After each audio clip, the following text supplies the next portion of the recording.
Сәлеметсіздер ме, құрметті көрермен, біздің каналға қош келдіңіз. Танымал голливудтық актер екі қызымен бірге ұшақ апатынан көз жұмды. Желіде ұшақ апатының видеосы жарияланды. Голливуд актері Кристиан Оливер мен 10 және 12 жастағы екі қызы Кариб теңізінде ұшақ апатынан қаза тапты деп хабарлайды Айқын.кз. Стан.кз ақпарат агенттігінің шетелдік баққа сілтеме жасап жазуынша, бейсенбі күні 51 жастағы актер қыздарымен бірге Беке аралындағы әуежайдан Сент-Люсияға шағын бір моторлы ұшақпен ұшып шыққан. Ұшақ көтерілгеннен кейін көп ұзамай ақау шығып, арал маңындағы мұхитқа құлаған.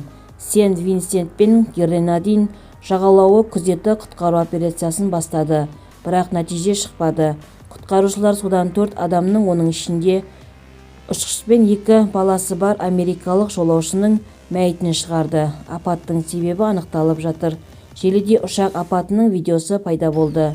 Куәгер түсірген кадрлардан шағын ұшақтың тұмсығымен төмен құлдилап, қатты жылдамдықпен суға құлағанын көруге болады. Толығырақ төмендегі сайтымыздан көре аласыздар. Егер де біздің видео ұнаса, подписаться және бір ғана лайк түймесін басып кетулеріңізді сұраймыз.